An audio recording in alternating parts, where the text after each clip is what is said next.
All right. What's up, y'all? Back at it again. Today on this one, I'm gonna talk about child support. You might hear sounds from my neighbors, out from the street or whatever.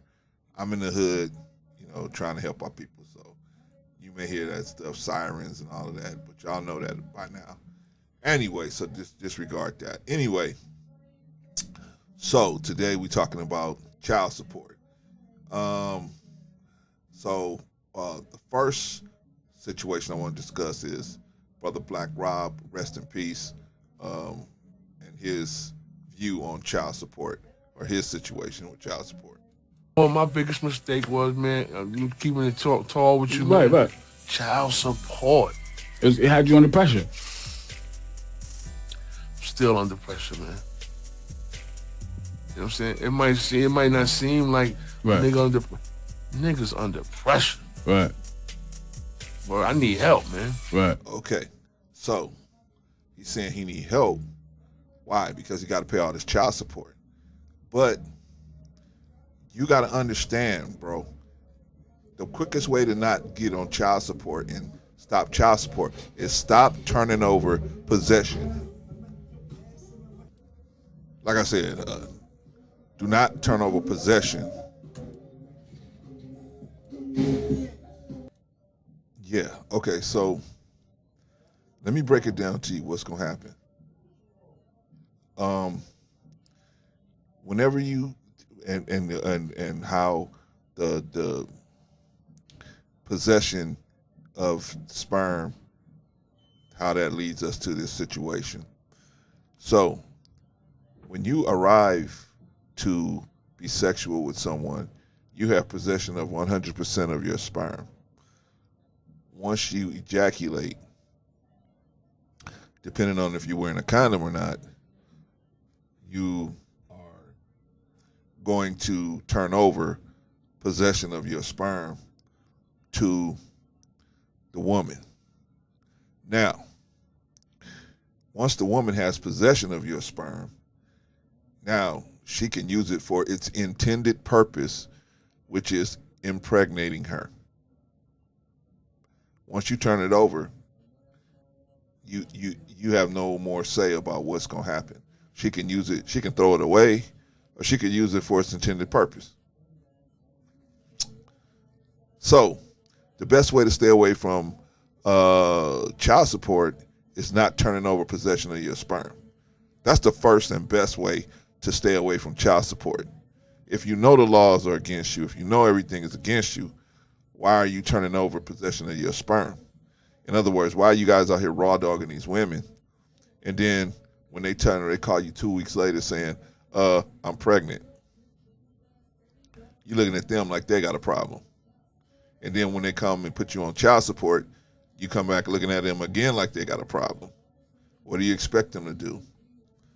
They're not breaking any laws, going after you to help you to try to get you to help support this child. So the best way is stop raw dogging so many women. That would cut your child support down dramatically, right?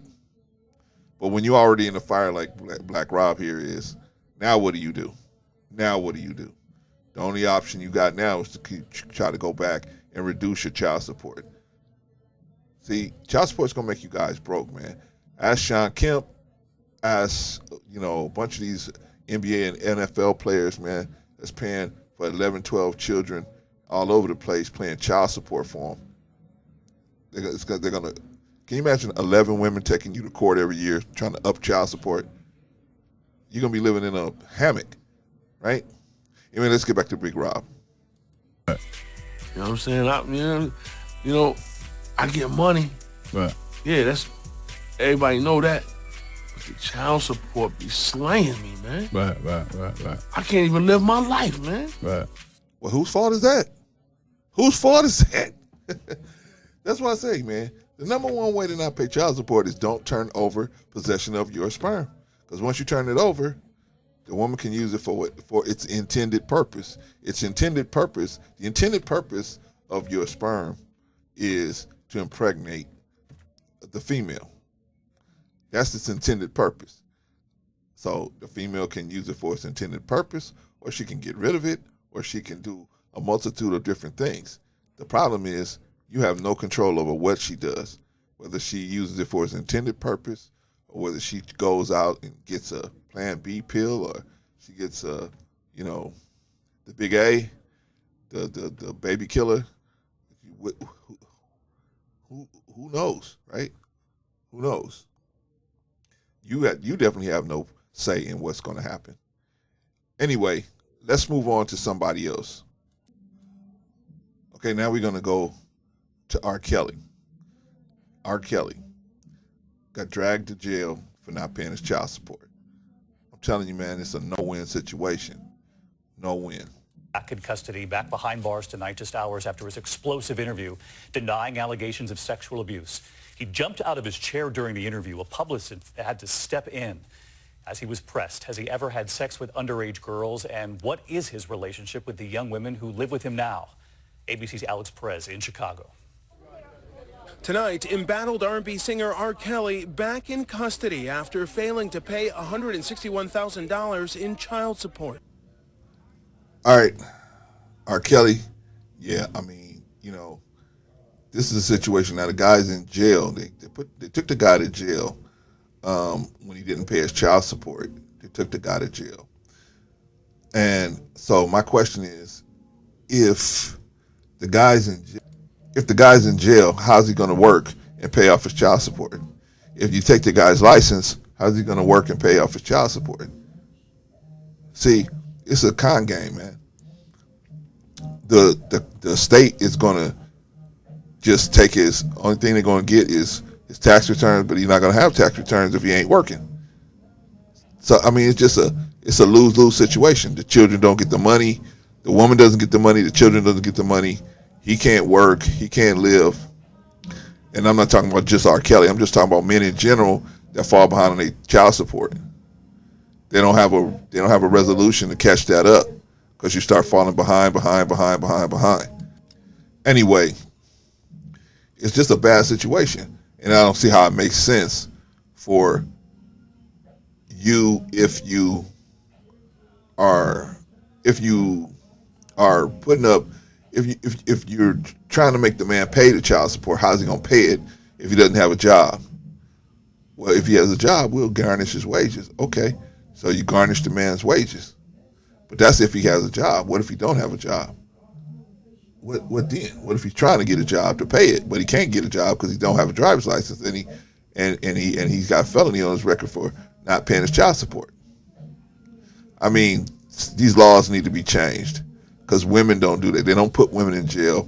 They don't do none of this stuff to women in the numbers that they do it to men. And I certainly haven't heard of women having to go through this situation, but maybe they do. But not in the droves that the men have to. Droves. Anyway, moving on. I came up with 4 solutions to child support. 4 things that would basically almost eradicate child support. Watch and tell me if you agree with me and tell me what you think. Okay, y'all, I got a 4-step solution. 4-step solution to dealing with child support and making child support a better situation. Now, the first step is the easiest step because it just depends on you. The other 3 depends on the help of other people. But let's go through all of them together real quick. Okay, 4-step child support solution. Step 1, don't relinquish possession of your sperm. What do I mean by that? Stop raw dogging these women. Once you turn over possession, I'm going to give you the mathematics of what you're doing. Once you turn over possession of your sperm to a female then has the option of using your sperm for its intended purpose. Its intended purpose is fertilizing female eggs. They can have that option, or they can destroy it, or they can get rid of it, or they can do whatever they want to do with it, right? But some of these women is trying to make money off of child support, they're going to take it and they're going to use it for its intended purpose, which is fertilizing an egg and creating conception within the female. Once they do that, you have no more rights. You have no more powers. You're in a position like a person. You're in a position of a person that sold a car, and the person you sold the car to gets in an accident, and the person that they got in an accident with comes to you looking for you to pay for the accident. And you say, wait a minute, I sold that car. I don't have nothing to do with it. No. You were the last owner besides this person. It came from you. You got to pay. But that's kind of like the position you're in when you relinquish your sperm. Depending on what the woman decides to do with it, if she just decides to destroy it or get rid of it, you don't have to worry about paying child support. But if she decides to use it for its intended purpose, now what do? Its intended purpose is for conception. Now what do? You have absolutely no rights, no rules, no nothing. That's why you should not be out there raw dogging women and putting yourself in this position. You shouldn't. I don't care if you're 22 or 52. You shouldn't be out there raw dogging no women unless you're prepared. You look at this woman as wife material. Other than that, if you're out there raw dogging women, that's on you. Whatever happens to you. And I like Black Rob. I like Brother Black Rob. R.I.P. Rest in peace, brother. But it's hard to feel sorry for somebody like that who went out there and did that, and then they saying, I need help. It's hard for me to feel sorry for you. It's hard for me because you wasn't asking for help when you was laying down with all them women. But now you asking for help when the responsibility comes with it. See, in this society, responsibility has been ripped away from sex, right? And so what the state does is they reintroduce responsibility to your sexual activity if a conception is there, right? So anyway, number one thing, man, stop raw dogging these women. Don't turn over possession of your sperm. Your sperm should be kept with you. When you walked in the door, you had 100% possession of your sperm. You are not in any way responsible for anything other than the sperm you have on your person. Once you release that sperm and you give it, now the female has possession of it. You no longer have possession of it. She can use it for its intended purpose. And you on the hook. And that's not a bad thing if you're prepared for that. But if you're not prepared for it, that can be a really detrimental thing, especially if you're doing it multiple times, like Brother Black Rob, and they digging into your wallet like crazy. Or Sean Kemp. Go look up Sean Kemp, NBA basketball player for the Supersonics. Go look up his situation. Talk about ouch. You make millions of dollars and you broke. And the thing that got you broke is child support. You could not stop turning over to your possession of your sperm to women. And they was going to use it for its intended purpose because they saw you as a meal ticket. Anyway, that's step one. Okay, now let's move on to step number two. Step number two, there should be a mandatory paternity test at every live birth. Every live birth should have a mandatory paternity test. That way, nobody's name should be put on that birth certificate until we get a conclusive knowledge of who is the exact father with DNA. Therefore, there's a lot of this paternity fraud will go away in a heartbeat. Now, the problem with this solution is women have to join the fight for this one, and this is going to be tough because the average woman doesn't even look at it as a scam. The average woman looks at it as your duty to just dig in your pocket and pay. And even if the child is not yours, somebody needs to pay. Some man needs to fall on the sword and pay for a child that may not be his. And that's all we're trying to do is stop the paternity fraud. Man, it's your child, man's going to pay for it. But if it's not your child, why should you pay for children that's not yours? Right? This ain't slavery where you as a woman, you got to breastfeed the master's babies. You know what I'm saying? This ain't slavery no more. But it is for the men. We still got to pay for children that we don't know conclusively is ours, or we find out later that the child wasn't ours. You think that the court system is going to say, oh, you know what, Ms. Jones, this child is 15 years old, and now this man found out that this is not his child. He's been paying you child support for all these years. You owe him. You think they're going to have a machine that add that up? They're not going to add nothing up. They're not going to dig in that woman's pocket and get nothing. She's not going to go to jail. Nothing is going to happen. That's why it's so prevalent, because nothing is going to happen to them for that. So we can't control that, fellas. So what you can control is the first option, which is stop relinquishing possession of your sperm. That's the first thing. The second thing is start demanding okay, if they're not going to do it on their own, you go in and you demand a paternity test. Demand it. You know what? You know this is your child. Don't fall for that. If a woman really cares about you, she'll understand. She'll say, "No, that's no problem. Go ahead." What she got to be scared of? If she knows that you're the father conclusively, what does she have to worry about? A woman like that is gonna be like, go ahead and take the DNA test. I already know what it's gonna come back as. Okay? Only person that's gonna fight you on it is somebody that knows there's a question whether you may not be the father. Anyway, that's step 2. Mandatory paternity tests at every live birth. And so, fellas, if your hospital, if the place that your child was born at is not does not have a mandatory paternity test, you need to demand a paternity test. Well, if you got to pay for it, you got to pay for it, but you demand it.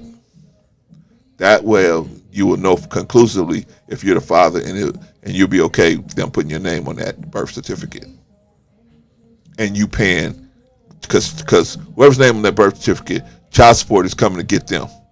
And it shouldn't come to getting anyone except the guilty party. Right? Right. All right, y'all. Step number 3.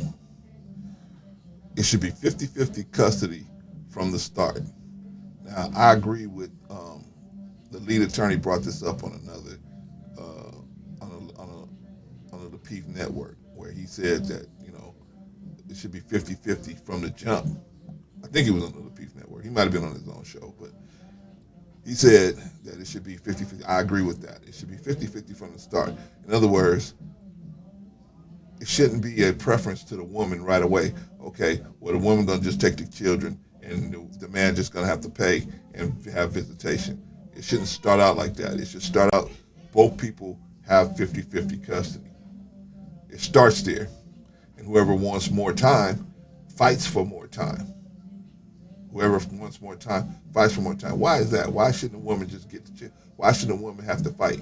Because it's a new day, right? It's equality.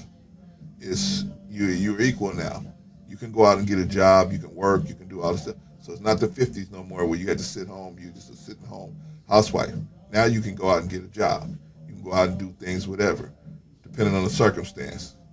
But generally speaking, you can go out and get a job working. Most women are working these days. So there's no need to preferentiate the woman and then just automatically give her child support anymore. There's no need to do that anymore. Most women are working, they're making money, and they can handle some of the financial responsibility. Therefore, it should start out 50-50 custody from the start. Then whoever wants the children, you fight for the children. You fight for the children. And what this will do is make more women be willing to sit at the table to try to work something out. See, right now, a woman don't have to sit down in the mediation and work nothing out. Really, typically, they don't have to do that. The only ones that do that is the ones that's good-hearted, or they think they're in a bad situation. Most women, they don't even have to sit down at the table. They can even not be there, and they're going to give the women custody of the children and child support. That happened to somebody I know. The woman was actually in jail, and they still gave her custody of the children and child support. Anyway, it should be 50-50 from the jump, okay? That'll bring more women to the table to try to work out something more equitable. And then more things will be more equitable.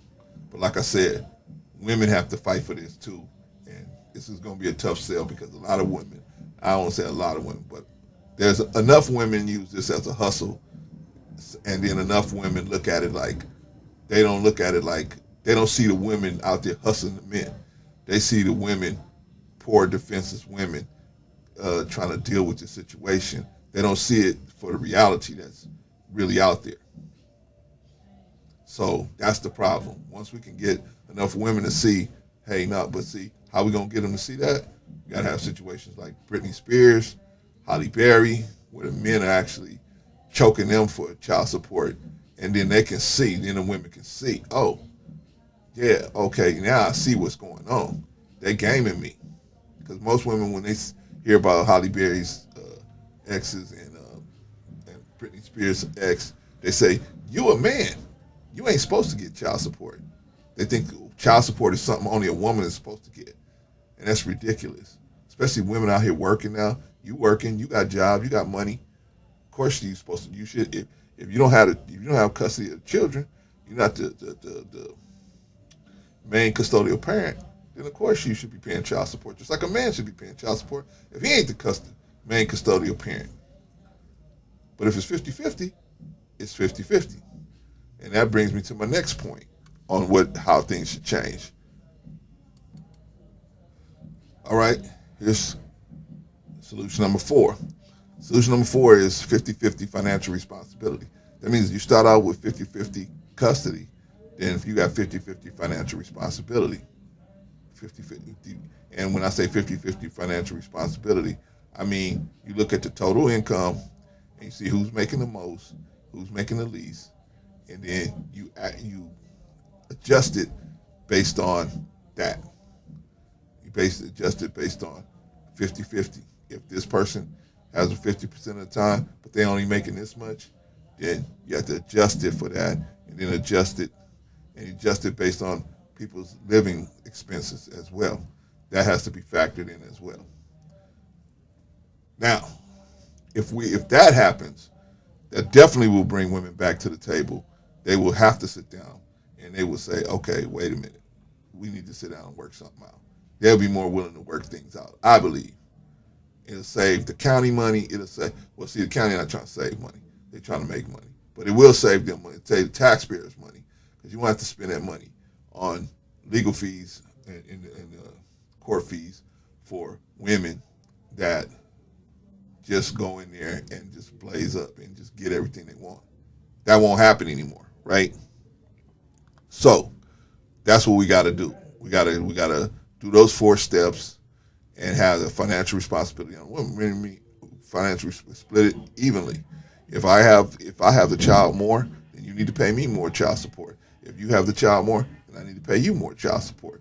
And that's how it is. But if we have 50-50, then I'm paying. If you looking at the child as an expense, then I should have 50% of that expense, and you should have 50% of that expense. And whoever has fights and gets the child more, they should be rewarded with more of an expense. But you got to fight. It ain't just no automatic, oh, the woman gets a child. No, that is outdated. They ain't, women are working more. They're not at home more. So the law should reflect that. The child support law should reflect that. They should be more financially responsible since they're out here in the working place. The child support laws are based on the 40s and the 50s, and that is outdated. Anyway, and it's just so we can see equality. People think because you want to make the laws equal, you're trying to do something bad to women. We ain't trying to do nothing bad to women. I don't want nothing bad to happen to no woman. I have women in my family. I don't want nothing bad to happen. But the law should be equitable. It's supposed to be, at least.